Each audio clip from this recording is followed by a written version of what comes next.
Hello friends, I'm Mukesh Goyal. I hope कि आप सारे बहुत अच्छे हैं। और फ्रेंड्स, आज हम बात करेंगे, बहुत सारे स्टूडेंट्स का डाउट रहता है कि हम पीएचडी में एडमिशन कैसे लें, कि क्या प्रोसेस होता है।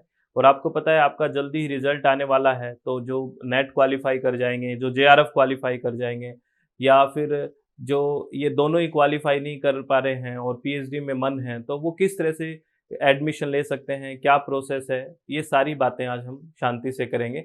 और एक इन्फॉर्मेशन आपको मैं और दूँ आज, वो ये कि आपकी आंसर की कब आ जाएगी।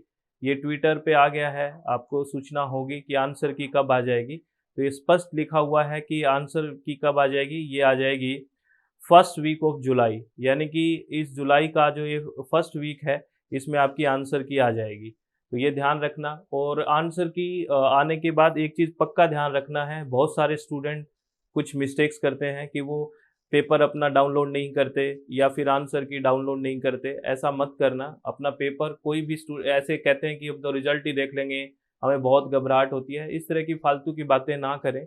आप आराम से अपना पेपर डाउनलोड करें, आंसर की डाउनलोड करें, क्योंकि उसमें रजिस्ट्रेशन नंबर, आपका डेट ऑफ बर्थ, यही सब चाहिएगा। तो ये तो आपको ध्यान रखना ही है। आपके पास एडमिट कार्ड होगा। मैंने पहले भी कहा था कि एडमिट कार्ड को भी संभाल के रखना, अपनी मेल पे रखो। ये सारी चीज़ों की ज़रूरत पड़ेगी, तो ये अपना संभाल के रखो। और जैसे ही ये पेपर आपका अपलोड हो, आंसर की आए, तो आराम से शांति से उसको डाउनलोड करके रखना है। पीडीएफ फाइल में हो जाएगा, सेव एज करोगे तो। और पीडीएफ फाइल आपको रखनी है, फिर मैच करना है, क्योंकि उससे हमारा एनालिसिस हो जाएगा कि हमें हमारी क्या गलतियां हैं, कहाँ पे हमने गलतियां की है। तो हमें नेक्स्ट टाइम सुधार करने की बहुत ज़्यादा गुंजाइश होती है। तो प्लीज़ इन चीज़ों को आपको सीरियसली लेना है और सीरियसली ध्यान रखना है। और फर्स्ट वीक ऑफ जुलाई में आ जाएगा। और ज़्यादा फिर रिजल्ट भी आपको पता है, इतना फटाफट काम हो रहा है, तो रिजल्ट भी लेट नहीं होना है। रिजल्ट भी मेरे हिसाब से 15 जुलाई तक में भी आ जाए, ठीक है ना। 15 से 20 जुलाई तक आ ही जाएगा रिजल्ट। उसके बाद दिसंबर में एग्ज़ाम, बिल्कुल स्वाभाविक है। तो आप बिल्कुल नेक्स्ट, अगर अभी नहीं हो पा रहा है तो नेक्स्ट एग्ज़ाम के लिए आराम से लग जाएँ, ठीक है। तो अब पीएचडी के प्रोसेस को समझते हैं कि कैसे हमें एडमिशन मिलता है, क्या प्रक्रिया होती है। इस पूर्ण प्रोसेस को, कंप्लीट प्रोसेस को समझते हैं। बेसिक से बात करते हैं। देखो भाई, पीएचडी आप है वो, सबसे पहले जो पीएचडी है वो आप किस में कर सकते हो, तो जिसमें आपकी मास्टर्स होती है, जिसमें हमारी मास्टर्स होती है, उसी से रिलेटेड अपना टॉपिक होता है। जिस सब्जेक्ट्स में हमने मास्टर्स की हुई है, चाहे अपनी इन्वायरमेंट साइंस से की हो, जियोग्राफी से की हो, इकोनॉमिक्स से, हिंदी से, पब एड से, पॉलिटिकल साइंस से, जिससे भी आपने मास्टर्स की है, उससे रिलेटेड टॉपिक्स पे ही हम पीएचडी कर सकते हैं। इस बात को आपको ध्यान रखना है, ठीक है ना। उससे रिलेटेड टॉपिक में ही हम क्या कर सकते हैं, पीएचडी कर सकते हैं। ये आपको ध्यान रखना है। ये नहीं है कि आप मास्टर्स तो कोई और सब्जेक्ट में कर रहे हो और रिसर्च किसी और सब्जेक्ट में करने की, या बिल्कुल डिफरेंट कोई टॉपिक उठाने की कोशिश कर रहे हो। ये बहुत इम्पॉसिबल है। ऐसे आपका गाइड नहीं सहमत होगा। तो आप जिससे मास्टर्स हैं आपकी, उससे रिलेटेड टॉपिक में आप रिसर्च कर सकते हो, क्योंकि आपको उसका नॉलेज है, उस डिग्री की है आपने, तो उसी को आगे बढ़ाओगे। बेसिकली बात ये है। दूसरी बात है, पीएचडी में एडमिशन लेने के बेसिकली क्या-क्या मेथड रहते हैं। मैं नॉर्मली, वैसे तो देखो आपको पता है यूनिवर्सिटी एक ऑटोनोमस बॉडी है, वो अपने हिसाब से कुछ रूल रेगुलेशन चेंज करते रहते हैं। लेकिन मैं एक जनरल बात कर रहा हूँ, एक सामान्य बात कर रहा हूँ। जैसे मोस्ट ऑफ द यूनिवर्सिटी क्या करती हैं, जिनका जेआरएफ होता है ना, उनको डायरेक्ट क्या कर लेती है, एडमिशन ले लेते हैं। 2 चीज़ें हैं, एडमिशन और रजिस्ट्रेशन, इनमें फ़र्क समझना है। पीएचडी में हम 2 चीज़ों की बात करते हैं, एडमिशन, एक तो होता है एडमिशन और एक होता है रजिस्ट्रेशन। क्या चीज़ें हैं? एक तो है एडमिशन और एक है रजिस्ट्रेशन। ये 2 शब्द फिर लिख देता हूँ। एक तो शब्द है एडमिशन और एक है रजिस्ट्रेशन। 2 शब्दों का यूज़ होता है ना? रजिस्ट्रेशन। आपने देखा होगा आपका रजिस्ट्रेशन नंबर सेम रहता है ना? Registration number. और एडमिशन क्या होता है? एडमिशन, आपने जस्ट क्या है, आपका एडमिशन हो चुका है उस डिपार्टमेंट में, है ना? उस किसी भी डिपार्टमेंट में जिसमें पीएचडी कर रहे हो आप। उसके बाद आपका प्री पीएचडी चलता है और प्री पीएचडी होने के बाद आपका रजिस्ट्रेशन होता है। प्री पीएचडी में आपका एग्ज़ाम, जैसे ही प्री पीएचडी का कोर्स पूरा पूरा होगा आपका, उसके बाद आपका एग्ज़ाम होगा, उसके बाद आपका रजिस्ट्रेशन होता है। तो इसमें कुछ यूनिवर्सिटी 1 साल ले लेती है, 1.5 साल ले लेती है, 6 महीने, मतलब डिपेंड करता है, वेरी करता है कि कौन-सी यूनिवर्सिटी में आप हो। लेकिन एडमिशन और रजिस्ट्रेशन में क्या है, डिफ़रेंस है। एडमिशन डायरेक्ट, एक आपका, आपने एडमिशन ले लिया, हो गया, उसके बाद प्री पीएचडी चलेगी आपका। प्री पीएचडी चलने के बाद क्या होगा, रजिस्ट्रेशन होगा। इस बात को आपको ध्यान रखनी है। तो मैं वापस उसी पॉइंट पे आ रहा हूँ। इन 2 शब्दों को समझने के बाद आपको समझ में आ गया होगा एडमिशन और रजिस्ट्रेशन में क्या डिफरेंस है। अब मैं यूनिवर्सिटी में आपको एंटर करवाने की कोशिश करता हूँ। मान लो ये कोई भी यूनिवर्सिटी है और इसमें आप पीएचडी करना चाहते हैं इस यूनिवर्सिटी में, तो आप किस किस रास्ते से इसमें जा सकते हैं। या तो आपका जेआरएफ क्वालिफाई हो, क्या हो, जेआरएफ। तो बहुत सारी यूनिवर्सिटी है जेआरएफ जिनका एग्जाम क्वालिफाई होता है, उनका एंट्रेंस एग्जाम नहीं लेती है। बहुत सारी यूनिवर्सिटीज़ की बात कर रहा हूँ, सभी की नहीं कह रहा। मोस्ट ऑफ द यूनिवर्सिटीज़ जिनका जेआरएफ होता है उनको डायरेक्ट क्या करते हैं, एडमिशन ले लेती है, उनको एंट्रेंस एग्जाम देने की ज़रूरत नहीं होती है। अगर किसी का जेआरएफ नहीं है, सिर्फ नेट क्वालिफाई है, तो नेट क्वालिफाइड स्टूडेंट को, अभी स्टूडेंट्स को क्या होते हैं जो सिर्फ नेट क्वालिफाई होती है, मोस्ट ऑफ द यूनिवर्सिटी उनका एग्जाम भी लेती है, एंट्रेंस एग्जाम लेती है। जेआरएफ वालों का नहीं लेती है मोस्ट ऑफ द यूनिवर्सिटी, लेकिन अगर नेट क्वालिफाई है तो भी आपका entrance exam, most of the universities entrance exam लेती है। और अगर मान लेते हैं आपका जेआरएफ भी क्वालिफाई नहीं है और नेट भी क्वालिफाई नहीं है, तो ऐसा नहीं है कि आपका नेट या जेआरएफ क्वालिफाई नहीं है तो आप पीएचडी नहीं कर सकते, ऐसा कुछ भी नहीं है। आप पीएचडी कर सकते हैं, लेकिन डिपेंड करता है उस यूनिवर्सिटी में कितनी वैकेंसीज है आपके डिपार्टमेंट के, आपके सब्जेक्ट की। ठीक है, उसके लिए आपको एंट्रेंस एग्जाम देना पड़ेगा। क्या देना पड़ेगा? Entrance exam. और उसके थ्रू कितनी सीट्स है, अब ऐसा हो सकता है कि मान लेते हैं 10 सीट निकली है आपके सब्जेक्ट की और 10 के 10 जेआरएफ वाले आ गए, तो आपका नंबर नहीं आएगा। ये तो सीधी सी बात है, जो आपसे ज़्यादा एलिजिबल है उसको मिलेगा। लेकिन हाँ, ऐसा नहीं है कि उनका हो, अगर सीट्स हैं उनके लिए तो एक मौका है एंट्रेंस एग्जाम का भी। यूनिवर्सिटी अपना एंट्रेंस एग्जाम लेती है, उसके अकॉर्डिंग भी आप एंटर कर सकते हो अगर सीट अवेलेबल है। तो ये ध्यान रखना, अगर वहाँ पे टॉप स्टूडेंट जेआरएफ वाले आ गए, नेट वाले आ गए, फिर मे भी आपका नंबर ना आए। ठीक है, लेकिन रास्ता तो है एंट्रेंस एग्जाम भी। तो अब यहाँ पे आप आ गए हो, यहाँ आने के बाद यूनिवर्सिटी में आप एंटर कर गए हो भाई। यूनिवर्सिटी में आप एंटर करने के बाद सबसे पहले आपका क्या होता है? एडमिशन होता है। अभी मैं बात कर रहा था ना कि दो शब्द है, एडमिशन होता है। इस एडमिशन के दौरान आपकी क्या, एडमिशन होने के बाद आपका चलता है प्री पीएचडी का कोर्स वर्क चलता है। और कोर्स वर्क आपका रेगुलर रहता है, कोर्स वर्क में कभी भी फेल नहीं होना होता है, ध्यान रखना।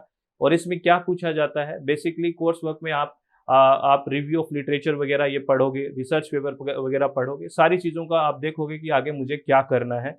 और आपसे रिलेटेड, आप जो काम कर रहे हो उससे रिलेटेड इस डिपार्टमेंट में कौन है जो आपको काम आगे कर सकता है, यानी कि आपके गाइड की चॉइस यहाँ पे बहुत मैटर करता है कि कौन सा मेरा गाइड होना चाहिए। वैसे तो देखो, ये एडमिशन के टाइम ही हमें पता होना चाहिए, लेकिन अगर कई बार नहीं पता होता तो इस दौरान हम चीज़ों को देखते हैं। ठीक है, और इसमें बेसिकली पेपर में आता क्या है, प्री पीएचडी के पेपर में, प्री पीएचडी लगभग 1 साल का कोर्स वर्क होता है, कुछ 6 महीने, डिपेंड्स ऑन यूनिवर्सिटीज, है ना, कि प्री पीएचडी में कोर्स वर्क जो होता है उसमें आपको क्या पूछा जाता है।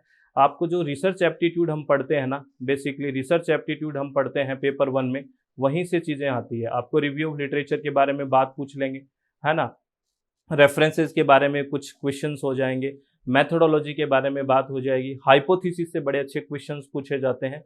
बेसिकली जो रिसर्च एप्टीट्यूड में हम टॉपिक्स पढ़ते हैं वही यहाँ पे आपसे प्री पीएचडी में इन्हीं का पेपर होता है, और ये पेपर आपको पास करना बहुत ही कंपलसरी होता है।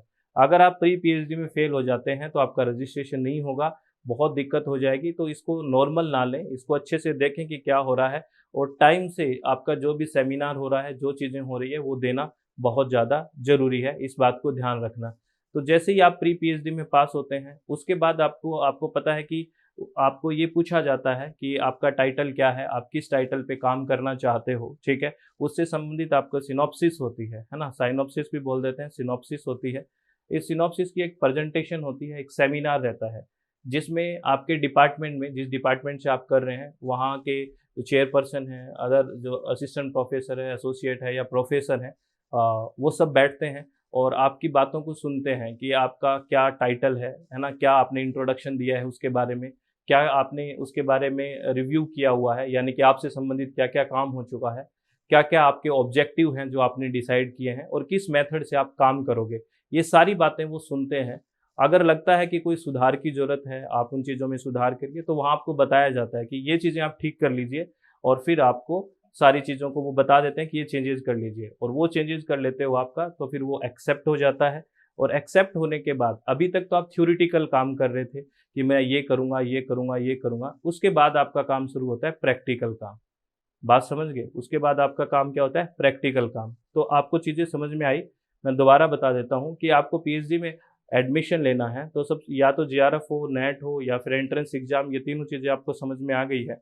उसके बाद अच्छा, नेट और जेआरएफ वाले में आपको पता ही है डिफरेंस क्या है कि जो जेआरएफ वाला कैंडिडेट होगा उसको स्कॉलरशिप मिलेगी, छात्रवृत्ति मिलेगी, लेकिन बाकी जो होते हैं उसमें डायरेक्ट यूजीसी से कोई स्कॉलरशिप नहीं मिलती। यूजीसी से बेसिकली आजकल जो स्कॉलरशिप मिल रही है वो जेआरएफ वाली मिल रही है, लगभग 35 से 40 हज़ार रुपये, आपको पता है अपडेट भी हुई है ये। तो ये है।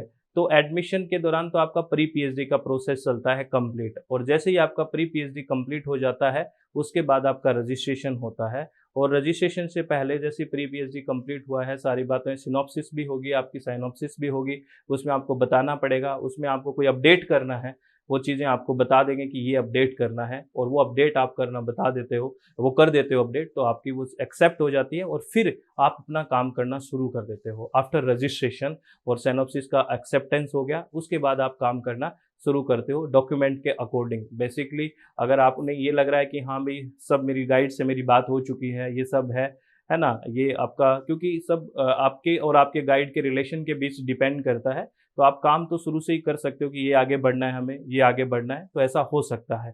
तो इसमें कोई और दूसरी बात, बहुत सारे स्टूडेंट इसमें कन्फ्यूज़ रहते हैं कि हमें कैसे पता लगे कहाँ एडमिशन लें, कैसे एडमिशन लें? तो बेसिकली इसके लिए आपको क्या करना है, आपको जिस यूनिवर्सिटी से आप करना चाहते हैं, जैसे जिस क्षेत्र में आप रहते हैं, जिस एरिया में आप रहते हैं, उसके आसपास आप कुछ यूनिवर्सिटीज़ को सिलेक्ट कर लें कि इन यूनिवर्सिटीज़ में, या फिर जिस टॉपिक पे आप करना चाहते हैं, जिस फील्ड से आप हैं, तो वहाँ पे कुछ यूनिवर्सिटीज़ को सिलेक्ट कर लें आप कि भई मेरे अकॉर्डिंग या मेरे सब्जेक्ट के अकॉर्डिंग या मेरी फिजिबिलिटी के अकॉर्डिंग मेरे लिए ये यूनिवर्सिटीज़ हैं, उनमें पीएचडी मैं करना चाहता हूँ या करनी चाहती हूँ। तो उसके लिए आपको उन यूनिवर्सिटियों के ऑफ़िशियल वेबसाइट पे क्या करता रहना है, ऑफ़िशियल वेबसाइट से विज़िट करता रहना है, और ऑफ़िशियल वेबसाइट से विज़िट करते रहोगे तो आपको पता लगता रहेगा कि भई कौन-सी यूनिवर्सिटी में अभी एंट्रेंस एग्ज़ाम या कौन-सी यूनिवर्सिटीज़ में अभी पीएचडी के लिए सीट्स निकली हुई है, ये आपको अपडेट खुद को रहना पड़ेगा। आप बात समझ रहे हो? आपको पता ही नहीं चलता कि कौन-सी यूनिवर्सिटी की कब आ गई है पीएचडी की, फॉर्म चले जाते हैं और आप ऐसे ही मतलब जेआरएफ करने के बाद ऐसा नहीं है कि आप बिल्कुल शांत होके बैठ जाओ, उसके बाद फिर स्ट्रगल शुरू होता है। ये तो एक शुरुआत है कि जेआरएफ हो गया, उस जेआरएफ को अगर लेना है, अगर आगे हायर एजुकेशन में जाना है तो अवेयरनेस की बहुत ज़्यादा ज़रूरत है। आप दूसरों के भरोसे ना बैठें, इस बात को समझें, ठीक है? आपको क्या करना है फिर बता रहा हूँ, आपसे रिलेटेड जो टॉपिक है और आपसे रिलेटेड जो जिस टॉपिक पे जिस सब्जेक्ट में आप हैं और उससे आप और आपके फिजिबिलिटी वाली जो यूनिवर्सिटीज़ हैं, उनको आप टारगेट कर लें कि मेरी ये 5 यूनिवर्सिटीज़, आप जितना भी आप कर सकते हैं, इन यूनिवर्सिटीज़ से मैं करना चाहता हूँ। उनके ऑफ़िशियल वेबसाइट पे टाइम टू टाइम विज़िट करते रहें, और उनका जो नंबर है, ऑफ़िशियल नंबर भी होता होगा वहाँ पे, जिसमें आप इंक्वायरी ले सकते हैं। वहाँ पे इंक्वायरी करके पूछ लें कि आपके फॉर्म कब निकलते हैं पीएचडी के लिए, तो वो आप मंथ याद रखें, फिर वापस उस मंथ में आप चेक करते रहें। तो इस तरह से अगर प्रोसेसिंग करोगे तो ज़्यादा बेहतर रहेगा, नहीं तो दिक्कत हो जाएगी, नहीं फिर वो जेआरएफ भी रह जाता है। बहुत सारे स्टूडेंट्स को मैं ये देखता हूँ कि 2-2 साल जेआरएफ हो जाता है, एडमिशन होता ही नहीं है, फिर वो इधर-उधर घूमते हैं, है ना? कहीं जेआरएफ की वैलिडिटी खत्म होने पे आ जाती है। तो इस तरह से आप काम ना करें, बहुत मैच्योरिटी के साथ, बहुत समझदारी के साथ काम करना पड़ेगा। आपको हर एक स्टेप को सोच समझ के करना पड़ेगा। ऐसे नहीं है कि आए और जल्दबाजी में फटाफट कर दिया, इस तरह से काम नहीं होगा, ठीक है? अगर इससे संबंधित कोई रिलेटेड इस से कोई आपको क्वेरी है, आप पूछना चाहते हैं, तो कमेंट बॉक्स में आप बोलिए और लिखिए कि मुझे ये डाउट है इसके बारे में, तो हम उसके बारे में डिस्कस कर लेंगे, ठीक है? इसके बारे में कोई दो राय नहीं है। और मैं आपको बता देता हूँ कि ट्विटर पे लिखा हुआ है कि फर्स्ट वीक ऑफ जुलाई आपका आंसर की आ जाएगा, तो ये ध्यान रखना। और मैं एक इन्फॉर्मेशन और दे देता हूँ कि 2 जुलाई तक, यानी कि आज 2 जुलाई है, आज तक 2 जुलाई 2023 तक SWMG जो एप्लीकेशन है, जिसपे हम कंप्लीट पेपर 1 पढ़ते हैं हिंदी और इंग्लिश माध्यम में, और पेपर 2 इन्वायरमेंटल साइंस भी पढ़ते हैं, इसमें हमने 25% और 29% का ऑफ चला हुआ है। वो आज लास्ट डेट है 2 जुलाई, आज लास्ट डेट है। उसके बाद ये ऑफ बंद हो जाएगा फ्रेंड्स, मैं आपको बता देता हूँ। प्ले स्टोर में जाके SWMG ऐप को इंस्टॉल करना है, उसके बाद रजिस्टर नाउ पे क्लिक करना है, उसके बाद आपका नाम, आपका फ़ोन नंबर, ईमेल एड्रेस और कोई भी अपना खुद का पासवर्ड क्रिएट करना है आपको, और रजिस्टर नाउ पे क्लिक करना है। उसके बाद कोर्स बटन पे जाओगे आप, कोर्स बटन पे जाने के बाद ये सारे आपको बैनर्स दिखेंगे, स्क्रॉल करते जाओगे तो अगर आप पेपर 1 जॉइन करते हो ओनली, जिसमें बेसिक टू एडवांस कोर्सेज है, पूरा का पूरा अपडेटेड है, 10 की 10 यूनिट रिकॉर्डेड है, किसी भी टाइम कभी भी और कितनी बार आप देख सकते हो, कोई इसमें आप पे रेस्ट्रिक्शंस नहीं है किसी भी तरह की। और इसमें एक डाउट सेशन हमेशा हर वीक में आप पे एक डाउट सेशन आएगा। हर वीक में क्या आएगा? डाउट सेशन आएगा। ठीक है, डाउट सेशन लेंगे लाइव इसमें। और अगर आप ये चाहते हो कि थ्योरी के साथ साथ मेरा एमसीक्यूज भी हो जाए, है ना, एमसीक्यूज भी हो जाए थ्योरी के साथ साथ यूनिट वाइज, तो एक कॉम्बो पैक है नीचे, basic to advance batch paper 1 recorded lecture और उसके एमसीक्यूज अभ्यास बैच। तो इस पे 29% ऑफ है, ये भी आप करना चाहो तो कर सकते हैं। और पेपर 2 अगर किसी का इन्वायरमेंटल साइंस है तो आपको कंप्लीट 10 की 10 यूनिट रिकॉर्डेड सेशन मिलेगा फ्रेंड्स, ठीक है। और पेपर 1 और पेपर 2 दोनों आप ज्वाइन करना चाहते हैं तो इसके लिए भी आप पे 29% ऑफ है। और ये ऑफ जो है वो आज तक ही है, 2 जुलाई, है ना, 2 जुलाई तक ही है। अगर आप विलिंग हैं तो ज्वाइन कर सकते हैं। तो सारी इन्फॉर्मेशन मैंने देने की कोशिश की है। फिर भी आपको कोई डाउट है तो आप कमेंट बॉक्स में पूछ सकते हो। और ये बात हमेशा ध्यान रखनी है, अपने हमेशा चित्त को शांत रखें, किसी भी तरह की कोई टेंशन ना लें, हमेशा खुश रहें और बढ़िया शांति से काम करें। और ऐसा नहीं है कि फ्रेंड्स अपना नेट क्वालिफाई हो गया, जेआरएफ क्वालिफाई हो गया तो सब कुछ हो गया है, आगे हमें कुछ नहीं करना। आगे तो स्ट्रगल शुरू होगा, क्योंकि ये तो जीवन पर्यंत चलता रहेगा। तो अवेयर रहना बहुत ज़्यादा ज़रूरी है, ठीक है। तो ऑल द वेरी बेस्ट, बहुत बहुत धन्यवाद, thank you, thanks a lot friends.